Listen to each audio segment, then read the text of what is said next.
পেট থেকে বেরোলেই ওটা গরু হয়ে যায়, ছাগলের পেট থেকে বেরোলেই ওইটা ছাগল হয়ে যায়, মুরগির পেট থেকে বেরোলেই ওইটা মুরগি, কিন্তু মানুষের পেট থেকে বেরোলেই ওটা মানুষ হয় না, ওটার মানুষ বানাইতে হয়, তাই না?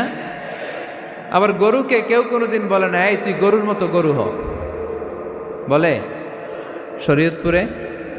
আপনারাও বলেন না?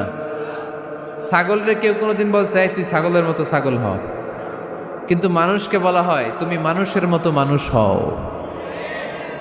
কোরআন পড়লে মানুষের মতো মানুষ হওয়া যায়, ঠিক কিনা? মানুষের বড় অভাব, মানুষের মতো মানুষ খুঁজে পাওয়া দুষ্কর। এই কোরআন এসেছে আমাদেরকে মানুষের মতো মানুষ বানাতে।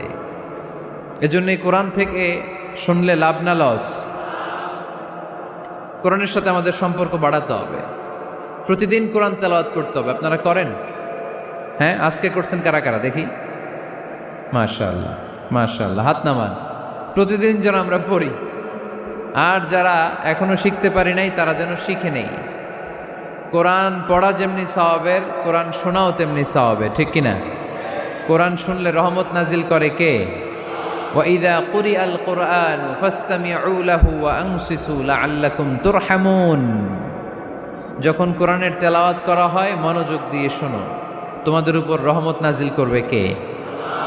এজন্য কোরআন পড়া, কোরআন শোনা সবটাই জরুরি। আমরা যেন কোরআনের সাথে আরো বেশি সম্পর্ক গাঢ় করতে পারি, কোরআনকে যেন আমরা আমাদের বন্ধু বানাতে পারি। আল্লাহ তুমি তৌফিক দাও।